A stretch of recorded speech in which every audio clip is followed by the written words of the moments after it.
Bienvenue dans le Financial, votre rendez-vous économique quotidien. Et voici le sommaire. Au Sénégal, les débarquements de la pêche ont enregistré une hausse en 2017.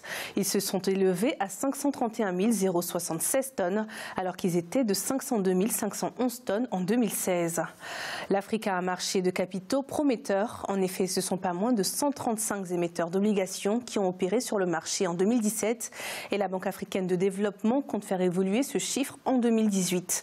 Et puis nous allons faire un point en fin d'édition sur l'évolution des marchés boursiers africains.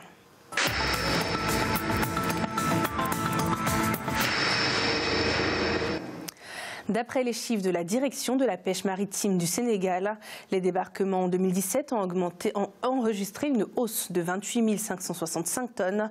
Ces derniers se situent donc à 531 067 tonnes en cette année, contre 502 511 tonnes en 2016. Plus d'explications avec Siamlo Victoria Sedji.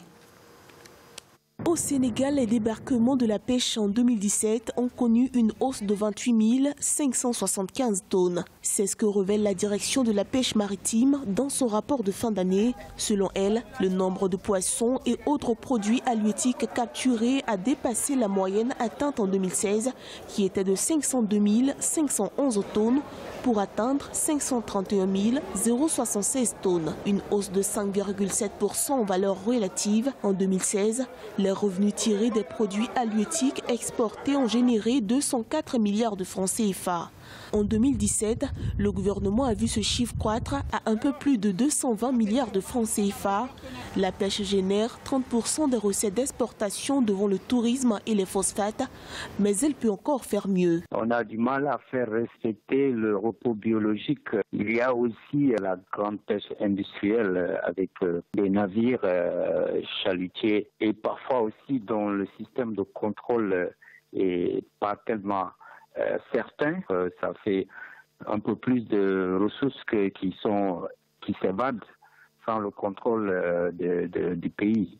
C'est la pêche artisanale qui tire le secteur puisque 94% des acteurs travaillent de façon traditionnelle. Pour preuve, en 2017, 405 908 tonnes d'espèces halieutiques ont été capturées en dehors des circuits industriels, quand ceux-ci n'ont pu atteindre que 125 168 tonnes. Un constat qui démontre que les défis de la pêche à relever sont grands si elle veut arriver à générer plus de revenus.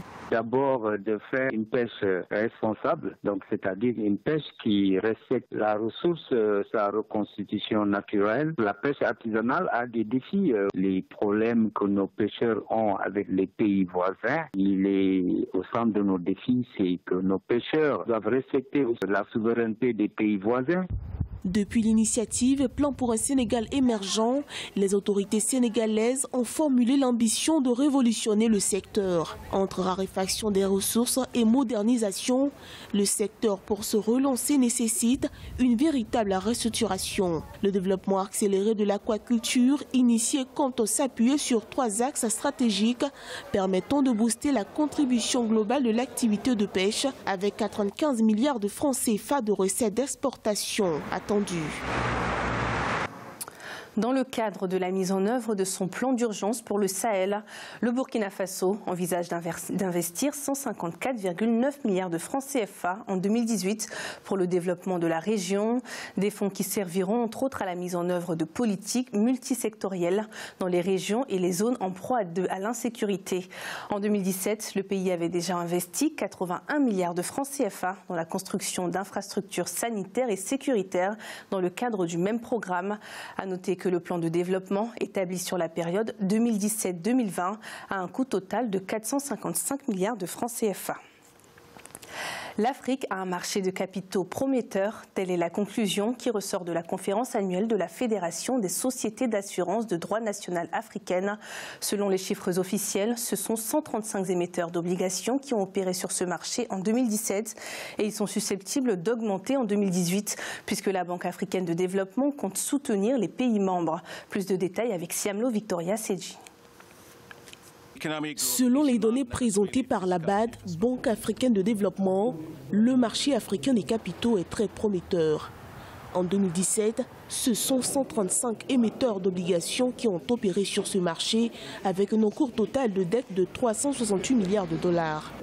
Cet indicateur en dit long sur les opportunités qu'il revêt, mais souligne les grands défis qui l'attendent.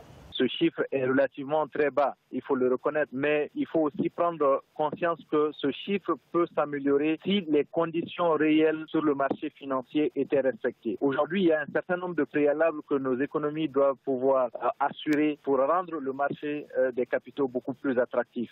Les experts de la Banque africaine de développement déplorent une faible participation des assureurs africains. Certains marchés très actifs, comme ceux de l'Égypte et du Nigeria, engendrent respectivement 1,7 milliard de dollars et 300 millions de dollars de transactions par jour. Cependant, la marge de manœuvre reste faible pour l'ensemble du continent. Et ces pays sont très bien gouvernés, ils ont des comptes publics assainis, ils ont des mesures fiscales qui rendent attrayante leur économie. Ils ont des mesures en matière de fiscalité, en matière de sécurité des investissements qui font aujourd'hui que les gens sont plus aptes à se tourner vers ces économies-là que vers les autres pays qui sont minés par la crise, par le terrorisme, par l'insécurité. Il faut travailler à rendre beaucoup plus à la diversification de nos économies. L'un des défis majeurs pour les investisseurs concerne l'accès à des informations précises et des données sur les marchés africains des capitaux. La Banque africaine de développement interpelle sur la nécessité d'investir dans des produits financiers. Certains experts recommandent de procéder régulièrement au placement des devises, quand d'autres insistent sur le renforcement des mécanismes de couverture des risques de change afin de protéger la diversité monétaire. Le 21 février 2018, les présidents ivoiriens, nigérians et ghanéens se réuniront à Accra afin d'établir les principales lignes du programme de la monnaie unique de la communauté économique des États de l'Afrique de l'Ouest. Cette 5e rencontre du genre permettra également d'établir une nouvelle feuille de route en vue d'accélérer le processus de création de cette monnaie à l'horizon 2020. Coup d'envoi ce samedi 17 février en Tunisie de la stratégie nationale pour la promotion de l'artisanat lancée par le chef du gouvernement Youssef Chahed. Le programme sera soutenu par un financement de 50 millions de dinars, soit environ 20,7 millions de dollars qui s'étaleront sur une période de 5 ans entre 2018 et 2023. Ce plan consistera à renforcer les capacités de plus de 3000 artisans à travers le pays et conduira à la création de plus de 100 000 emplois directs et indirects d'ici à 2022. Nous allons à présent faire le point sur l'évolution des marchés boursiers africains. En Afrique australe et dans l'océan Indien, l'indice sud-africain était en chute de 0,71%. La bourse de Nairobi baissait de 0,02%. Les marchés boursiers de l'île Maurice perdaient 0,24% et l'indice Gaborone perdait 0,04%. En Afrique de l'Ouest et centrale, l'indice nigérian perdait 1,52%. La bourse du Ghana augmentait de 0,008% et la BRVM d'Abidjan gagnait 0,26%. En Afrique du Nord, l'indice tunisien perdait 0,16%, celui de l'Égypte augmentait de 2,18% et la bourse marocaine perdait 0,34%. C'est la fin de cette édition du Financia. Merci de nous avoir suivis. On se retrouve bientôt pour un nouveau rendez-vous de l'économie.